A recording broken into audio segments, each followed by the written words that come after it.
Hello everyone, আমি সায়ন্তনী। আর এটা আমার পুরী ট্রিপের সেকেন্ড দিনের ব্লগ। হ্যাঁ, জানি থ্যাঙ্কস বলতে হবে না।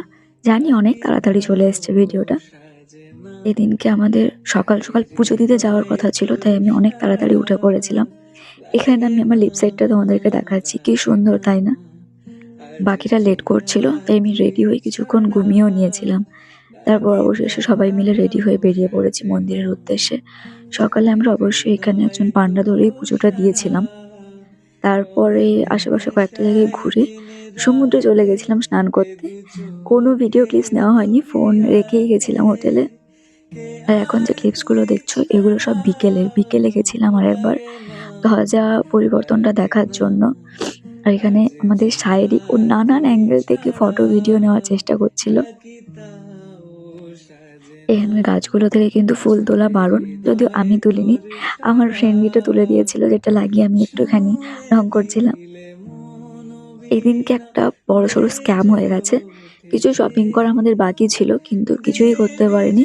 কারণ ওইদিন ওখানে ছিল কালীপুজোর ভাসান সম্ভবত, তার জন্য সব দোকান বন্ধ ছিল। যাই হোক, এখানকার এই বাড়িগুলো আমি দেখছিলাম। এই বাড়িগুলো দেখো, প্রত্যেকটা বাড়ির গায়ে, গায়ে মানে একটা বাড়ির দেওয়ালের সঙ্গে লাগোয়া আরেকটা বাড়ি। এগুলো সাধারণত নরমালি নর্থ ইন্ডিয়ার দিকেই দেখে থাকি। আমি আমাদের এদিকেও দেখা যায় না। আমার বেশ ইউনিক লেগেছে। আমি দেখছিলাম, তাই একটু ভিডিও করছিলাম। আচ্ছা, এখন যখন আমি ভয়েস ওভার দিচ্ছি, তোমরা আমার ভয়েসটা একটু কষ্ট করে শুনে নাও। জানি খুব বাজে লাগছে। কিছুদিন ধরে আমার শরীরটা খারাপ, তার জন্য এরকম অবস্থা। তারপর অনেকগুলো ফটো তুলেছিলাম, যেগুলো মেবি আমি পোস্ট করেছি, বা যদি না করে থাকি আমি করে দেবো এইখানে বসে, বসে।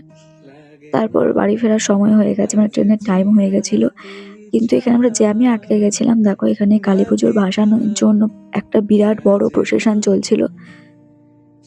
বাড়ির জন্য খাজা কেনার প্রয়োজন ছিল, কিন্তু সব দোকান বন্ধ ছিল। অনেক কষ্টে একটা গঙ্গুরামের দোকান খোলা ছিল, যেখান থেকে অবশেষে খাজা নিয়েছিলাম। আচ্ছা, এইগুলো কি? এগুলো আমি বুঝতে পারলাম না, এগুলো কেন ছিল প্রসেশনে?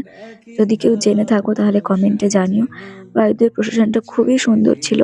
ওটা দেখতে দেখতেই স্টেশনে পৌঁছে যাই আমরা, কিন্তু একটু লেট হয়ে যাচ্ছিল আমাদের এই সমস্ত কিছুর জন্য। যারা এই ভিডিওটা ফেসবুক থেকে দেখছো তারা অবশ্যই প্লিজ ফলো করে দিও, এবং যারা ইউটিউবে দেখছো তারা সাবস্ক্রাইব করো। এরপর তো আমরা স্টেশনে পৌঁছেই গেছিলাম। গিয়ে দেখি আমাদের ট্রেনটা অলরেডি দিয়ে দিয়েছে। আর আমাদের কোচ এক্কেবারে সামনের দিকে। তাই অলমোস্ট দৌড়তে দৌড়তে সবাই মিলে পৌঁছে যাই। তারপর আর কোনোই ভিডিও নেওয়া হয়নি, কারণ অলরেডি অনেকটা রাত করেই আমাদের ট্রেনটা ছিল। তাই ঘুমিয়ে পড়ি। যদি তোমাদের এই ভিডিওটা ভালো লেগে থাকে, then please do like and comment. আর যারা এতক্ষণ ভিডিওটা দেখলে, মানে কিছুই নেই এটা ভিডিওটাতে, তাও দেখেছো, তার জন্য তোমাদেরকে অনেক থ্যাঙ্কস। যাই হোক, দেখা হবে অন্য কোনো ভিডিওতে। আজ এটুকুই। Thanks for watching.